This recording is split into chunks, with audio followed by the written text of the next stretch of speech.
afternoon, ladies and gentlemen. Welcome to Lifestyle with Dr. Moby. I'm Dr. Moby, and today we are honored with great guests. Let's welcome Mr. Joseph. How are you, sir? I'm doing well. I'm excited to be here with you, Dr. Same Moby. here. Same here. Looking forward to have great conversation today. So, tell us about yourself, sir. Okay, so I grew up in a very low-income, blue-collar family outside of Detroit, Michigan. And I watched my parents struggle my entire youth. At 9 years old, I remember thinking, man, something's not right here. Just seeing them struggle financially, see their relationship, seeing how their health and well-being even took a beating on there. And at 9 years old, knowing that, I still carried those same patterns. I carried that same conditioning into my adulthood, and I struggled for years financially, regardless of my income. I struggled in relationships. You know, it felt, Dr. Moby, it felt like my life wasn't right if there wasn't struggle attached to it. And in my 20s, I dove into this passion lit within inside of me to inspire, motivate, and lead millions of people to live their better lives.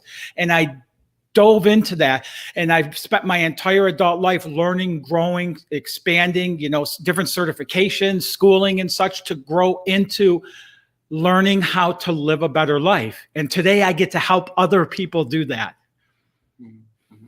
And I think that is a great story. And, you know, I'm also from middle class family. I mean, and I know how, you know, everybody struggled, and, you know, we have big family, and growing up all together, and, you know, kind of just focusing on education and career.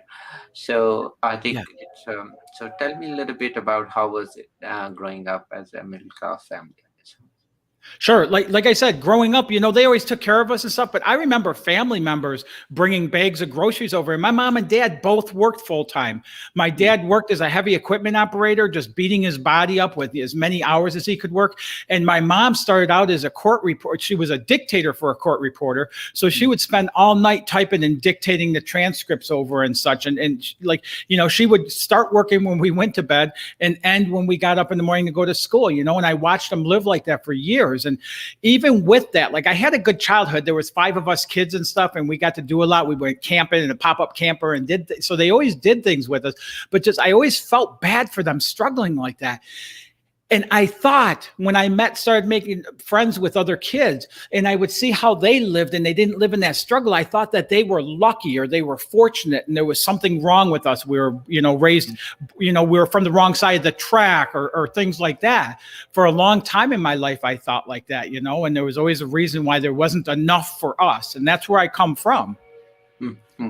And I think it is very important. So that brings to important discussion about is that, you know, how to change or how to manage your, you know, finances, or how to manage, accumulate so you have better life for your loved ones.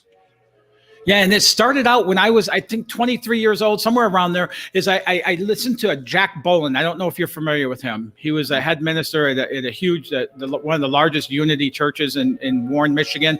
And I went and listened to a talk, and to this day, I don't remember what he said, but it just lit this ignition inside of me to, you know, to help people live better lives, starting right here.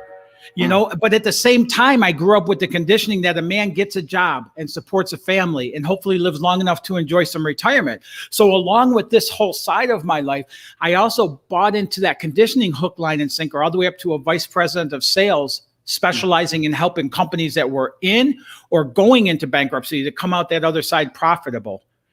You know, so I had these dual roles going at the same time. And it wasn't until my early 40s when I finally hit a wall. My dad passed away. My mom passed away, and they stayed married for 56 years. And my mom passed away like a year later, and she just didn't want to be alive without her other half.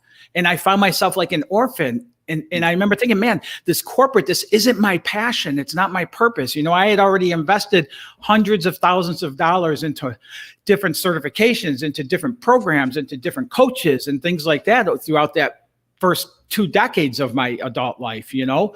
So bringing that to fruition. And I finally broke down one day, and I pulled over on the high side of the expressway in Iowa, heading home from work. And I said, God, I can't do this anymore. Like, this passion is so strong within me, but nothing's coming of it. And it just feels like it keeps getting stronger, but it's not leading anywhere. You know what I mean, Dr. Moby? Yeah. And it's I had that pleading prayer moment where I just said, God, either help me here or take this away, put anything else in its place, and I'll follow it with all my heart and all my soul. But I'm getting all this wisdom and knowledge, but it's not converting into coming through. It's helping me in my life, but it's not into that mission of helping millions of people to live better lives. Mhm. A And week. Well, yeah. No. I think that is very important that, that you had that, sincere appreciation of helping a lot of other people, and you had this feeling of helping other. I think that is very important, and, great thing you're doing. I'm sure, when did you start doing that? I started in my so it's been about a decade now. I started in my 40s, in my close to mid 40s, and I that whole prayer method, that whole prayer process there led to an opportunity showing up that I took an action, and another opportunity and I took an action. And it ended up leading into a certification that was kind of like my launching point. I already had multiple certifications, but this one here just felt like it was like everything came together. And within 7 months of gaining that certifications, I resigned from the corporate position with 3 clients, moved down to the mountains of South Carolina where I live now, and launched my coaching business. And I've been going powerful forward ever since I took that step. Mhm.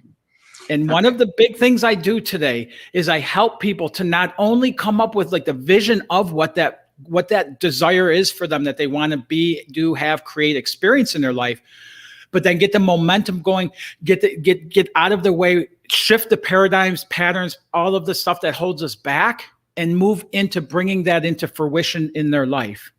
And I've helped thousands of clients to do that over the 10 years I've been doing this. Okay, and then, also tell me a little bit about, mindset. Where do you think people get this mindset to help, or first of all, help themselves first, right? Yeah, we can be pushed by our pain Mm. or pulled by our vision. And for so long in my life, for a lot of the clients I work with, they're pushed by the pain, right? Something painful happens. We lose a job. We lose a relationship. We go broke or have financial, ruin or things like that. Even it can be medical health condition, or a diagnosis. And we have that pain. And then all of a sudden somebody will have a heart attack, and all of a sudden they'll start eating healthier, right? After that. And we use that pain as a motivator. And it is a motivator in our life. And I used it for many years to move through my life. But what I have found is when we come up with a vision, you can be pulled into your vision. When you get excitement into what's possible for you in your life, it can start pulling you into it. It's a whole different way of living than being pushed by pain through our life. So that's the area that I emphasize when I work with people on, is we don't no longer need pain as our motivator. We can use a vision in place of it and Mm. allow it to pull us into that. Okay, and how people have some things, to overcome this, feeling of self-sabotage, like, they have some things which kind of really pull them down, of achieving such goals. Yes. And 2 of the really big ones. The first one is fear, right? Fear will stop so many people from Mm. stepping out and into what they want to achieve or what they want to create in their life. And really all fear is we live safe and protected in our comfort zone where we have the most control. And Mhm. to step outside of that into anything new, you have to step outside of your comfort zone. And Mm. all fear it's not like so many people take it as I can't do that, but it's really saying you haven't done so yet. For years in my 30s, I would get a speaking engagement and I would step out into it and I would be so afraid and I would think, I don't want to do this, I want to do this, I want to do this. And all of a sudden something would happen and it would cancel or something, Mm. and then something else would come and I kept following through that process like that. Or I got so afraid at times, I would say, I'd go after something and it would show up and I'd be like, I don't think I want to do that, and it was all fear driven. And what happened is I would step outside and I'd hit that wall of fear. And I thought it was saying I couldn't. It wasn't until later on I was saying, all it's telling me is I haven't done so yet. So there's ways of shifting our fears where we can understand we're going to experience fear to step out into that life of our vision, but we can kick it the heck out of the driver's seat of our life. We don't have to let it dictate what we can do. That's number 1. Mhm. Make sense? Yeah. Number 2 is what I call the try harder. You ever see a fly on a window pane and it bumps the window pane and it tries harder and harder and harder and harder to go through that window pane? And eventually those flies end up dead on the windowsill, don't they? Yeah. And it's the same thing with our vision for the things we want to create. We set out to achieve something in our life and we run into a wall or a roadblock, and we try harder. And then we try harder and we try harder. And we get to the point of exhaustion where our dreams are just like those flies. They're dead on the windowsill of life over exhaustion because we're trying them to death. Rather than, and when I do workshops, I have this thing where I show the fly on the window. And then I have another one later in the presentation. And it shows that window's open about 2 inches. If that fly would have just dropped down, it could be free and not have to work so hard. And we all have opportunities like that in our life. We all have those things that will show up. But what happens when we're trying harder, harder, harder, we're blocking ourselves from receiving, from understanding our awareness of those being there for us. Does that make sense, Dr. Moby? Oh, that is beautiful. I mean, I actually, I feel that is such a great analogy you gave. That fly is bumping and then never looked a little bit down, up or left or right. And that could have easily been the escape. You don't have to hit hard so many times. Right. That is beautiful. God And one, bless. That's great. if you don't mind, one of the things I'll give your audience really quick is something whenever I talk to a new client or somebody that's, prospective, is I'll tell them this. When you get up in the morning, take 3 minutes and just say, what would I love today? What's something I'd love to experience today? It can be a free lunch. Sometimes for me, it's a belly laugh because I love to laugh. It can be hearing from an old friend. Whatever it is, just state what it is. Take a minute and just picture that showing up in your life, just seeing what it's going to feel like when that shows up. And then let it go. It's not a to-do list. Just let it go and go about your day and see how often and how easy it gets to be for those things to show up in your life. When we understand that, we can bring that larger and larger, and we can start doing it at larger levels towards our vision. Mm. And so what if they say they wake up and they don't have much to look one thing? What do you tell them? You know what? I've had clients who told me that. They'll call me up and say, I can't think of anything. And I'll say, do you want to smile today? Do you want to have a friendly conversation? And I'll go through and start. What I don't do is I don't have anybody's answers. Mm. Where I specialize is helping people access those answers within themselves. So I'll ask some questions and get people sparked on what that is. But it can be finding $1. It can be, like I said, having a conversation, having somebody compliment them. I had one client who said, she wanted to see a rainbow. Later that day, she went to a garage sale. Remember those troll dolls with the weird hair? Yeah. She found one that had rainbow hair and ended up having to buy it. So it's really just having fun with it, And one of the things I'll tell people is if they can't come up with anything, you're probably looking at it as work and not fun. Make it fun, make it playful, part of your life. And that brings to this important question is having purpose, some purpose in life. So if we don't have any purpose to define or to look for, then do you think we get lost? We are like lost somewhere. Absolutely. So often people will come to me and they're working jobs that they just can't stand. Myself, I was really good in corporate America at what I did. I developed territories and I was a team helping companies that were in bankruptcy get new ownership, retain customers, like all the stuff entailed with that, still answering to the board. And so all the stuff entailed in that. And I was good at it, but I never felt fulfilled like I do today. And that's what my mission is to help people find what that purpose is, open that up. And you don't have to do anything for that person to live that in passion then, because when we spark that, and each of us have that inside of us. One of my nonprofit organizations that's very small right now, but growing and as things build, that's one of the ones I want to build, is going into high school and working with high school kids. And instead of figuring out what to go to school for a paycheck, figure out what that purpose is, figure out what those unique talents and gifts are within, and start figuring out how to channel those to bring them out.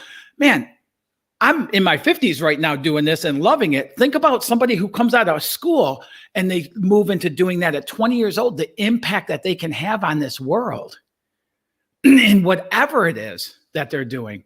So yeah, it's a huge difference. You can tell somebody that lives with a purpose, that's living through their purpose, and somebody who's just kind of, what I like to say is some people live for 90 years.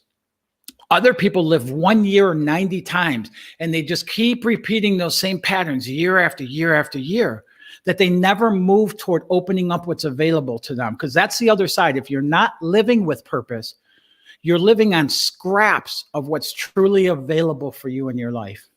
Mhm, mhm.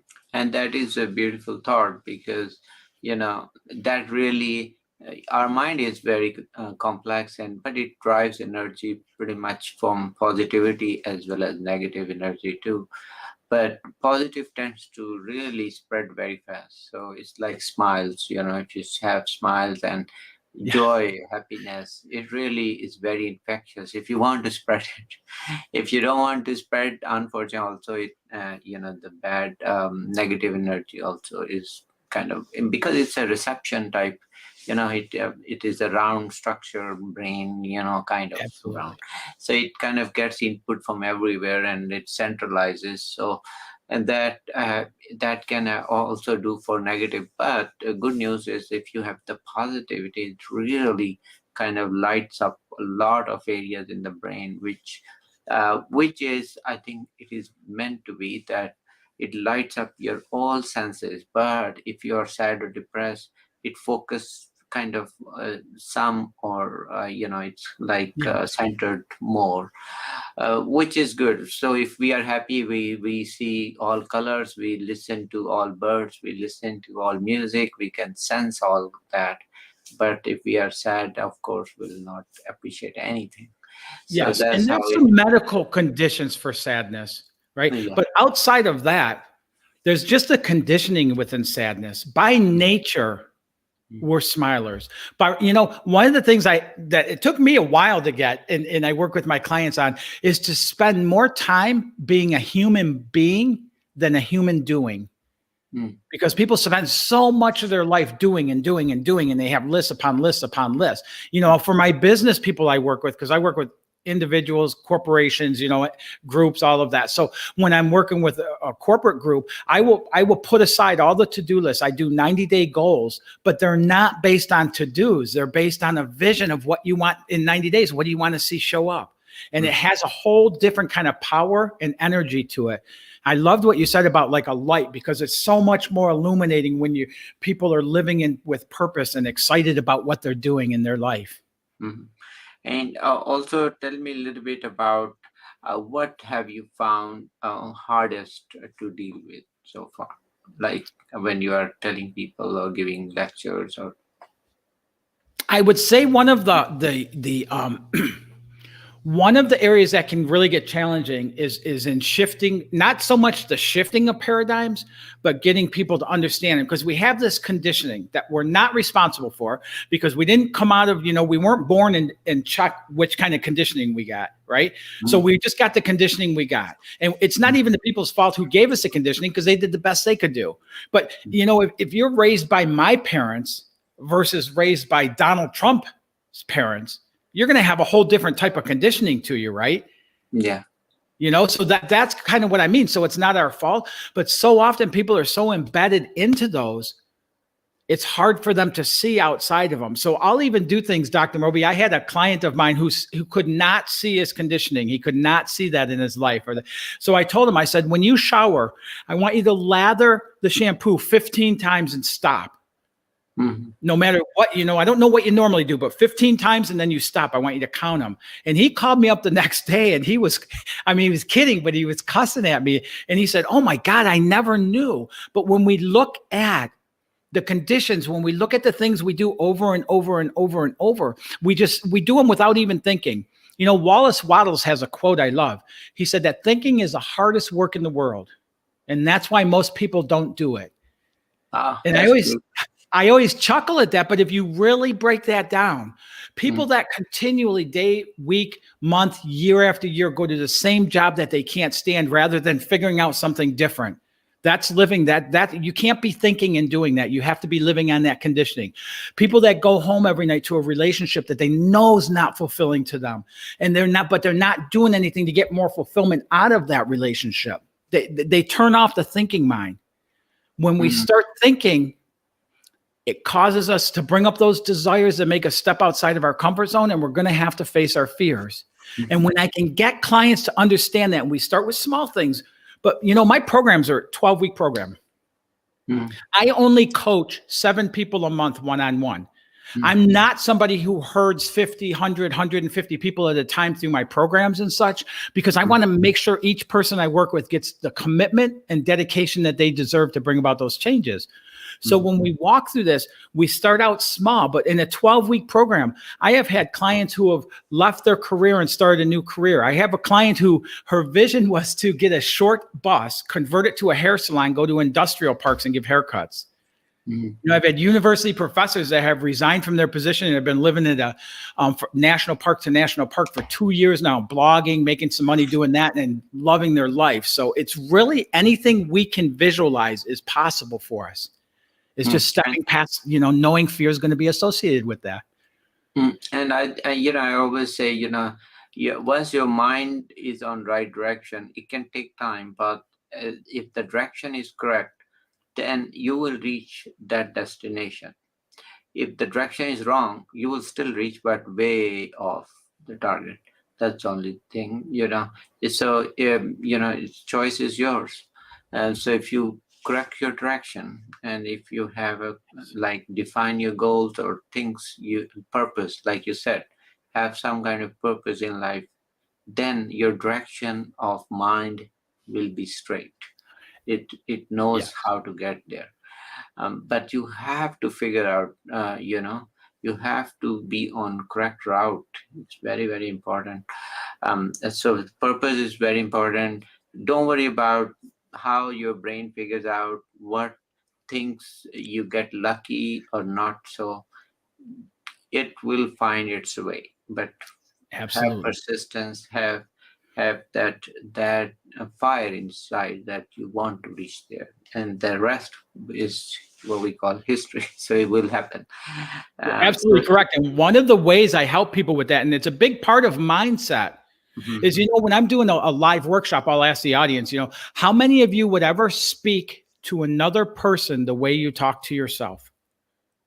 Or how many of you would ever let another person talk to you the way you talk to yourself? And everybody will chuckle about that and such. And I understand the humor in it, but it's so detrimental the way so many of us talk to ourselves, the words we use and the thoughts we entertain. If you're walking around constantly talking about fear, doubt, and worry, you're going to experience fear, doubt, and worry. If you start talking, I had a client just not long ago who was talking about being debt free. And I said, no, you don't want to be, because your focus is on debt.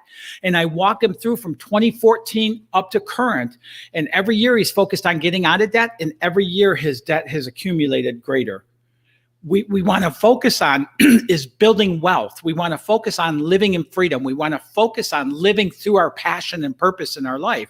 But our words we'll talk about like the negativity. We'll talk about what we're worried about. And what we're doing is we're putting a focus on that. And that is very important also. Thank you for sharing. That is beautiful. So tell me a little bit also about, if you have working in your dream careers, or like you talk a little bit about some other success stories they had about. So tell me a little bit about that. What should somebody do for them? Absolutely. One of the things I tell people right away is some people will say, well, why do I want to coach? Why do I need somebody in my life? But, I work with a lot of recovery groups like alcoholics and things like that and stuff. And I'll tell them, if you coming here and like I'll say to them all the time, do you have a sponsor? Did you get a sponsor? And, if they say no, I say, listen, if you don't get a sponsor, that means you're sponsoring yourself, and you're the person who got you here in the first place. We don't see our patterns, and we don't see how those conditions and all that, how we're living through those and how they're limiting our life and our thinking and all that. So working with somebody that can help you understand those, and then has the education, the knowledge, and know-how, and the track record of helping you shift that. what took me years to figure out, my clients can get in weeks now and they can move forward in that. So I had a client that came to me for business coaching, and he was a CEO of a corporation, and he wanted me to coach him so he could coach his team, because he didn't want to bring a coach in, and take that place where he felt he should. So I said, okay. The second week we started working together, I found out he had a 37-year marriage, and he and his wife coexisted. They lived in the same house. They didn't talk. They didn't eat. They shopped differently, all of this. The fifth week I was coaching him, Dr. Moby, he showed up at a workshop I was doing, and he came up on stage and did a testimonial, and he shared what I just shared. But I said, 5 weeks later, what's your marriage like? And he said, it's like we're newlyweds again. We date, we go to dinner, we snuggle up on the couch and eat popcorn, watch movies. And he said, it's like a whole brand new thing. And then I said to him, so let me ask you, what did your wife do over this past 5 weeks? Because we all know you've worked with me. And he said, she didn't do nothing. When we shift, when we step into that in our own life, all the world around us outside is going to shift as well, that we'll start noticing shifts in it. When we expand, when we grow. So he's a client. I've had multiple clients who I have a client who wanted a beach house on the ocean, who now has a beach house on the ocean. I've had clients who have wanted to find that great love relationship. And I'm one of those, students in that as well, who wanted a relationship. And it's things like, I had my vision way up here for what a relationship is. And people would come and they wouldn't match that vision, but I'd be okay. And well, who do I think I am? I don't deserve a vision like that. Nobody finds a person like that. And I would lower it to at that level, and I'd start the relationship, and it never worked. And I finally, almost 2 years ago, said, my vision is up here. Whoever comes along isn't good or bad. They're not right or wrong. But if they're not up there, I am not, that's not somebody I'm going to start a relationship with. Within 7 months, and this is part of my vision, is the woman who's up here walked into my life. And in my vision, it was that I don't have to go seek and find, that she shows up in my life. And it continually gets better as we go. I have helped multiple clients who were really living like week to week, or they were really in financial straits, dire straits and such with their finances, who we've been able to completely turn that around, who are building wealth, who have bank accounts, who are living in houses that they want to live in. They're not living in some crappy rental that, isn't taken care of and such, and really living those visions. And what I tell people is, my specialty isn't just business. It's not just personal. It's not just my specialty is helping people bring their visions to life. So whatever those visions are, helping people open up that avenue. And that's a beautiful thing you're doing for everyone. Thank you. So also, any final thoughts you would like to share for our audience or everyone who's watching? I would just say, really, like anybody that, if there's an area of your life right now that's not the way you want it to be, if you're not experiencing life the way you want to, look at the words you're using and look at the thoughts that you're entertaining. Now, we're not responsible for the first thought that runs through our head, but we are responsible for buying it a condominium with a built-in pool, tennis courts, and all the other amenities. In other words, the first thought, you have a choice when it comes in your head. You either grab hold of it and nurture it, or you discard it. And control, like that Wallace quote is, start controlling your thinking. We're supposed to, our mind, the purpose of our mind was to solve complex problems. But so often we let our mind dictate our life and how we're going to feel and what we're going to do and what we're not going to do and all of that. So really pay attention to the words you're using, the thoughts you're entertaining. And if I can help anybody at all, Dr. Moby, I put it out here. You can go to coachwithjoseph.com and schedule a free 45-minute block of time. We can get on the phone and talk about what's happening right now. We can start opening up that mighty vision for your life and give you some tools to start bridging that gap. It's coachwithjoseph.com. Okay, well, thank you for coming. And also, final thought, same for everybody who's watching. I would say, believe in yourself. All the answer lies within you, both for the problem as well as for the answers. It is interesting. Many times we have both solutions as well as we have the problems with us.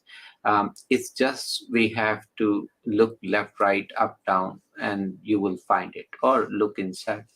and you will find it. It's very simple. But check his website, check his coaching style. I love it. It's so genuine. So great. And thank you. It was talking to you. Nice. Take care. Thank, Dr. thank, Moby, pleasure being here with you. Thank you.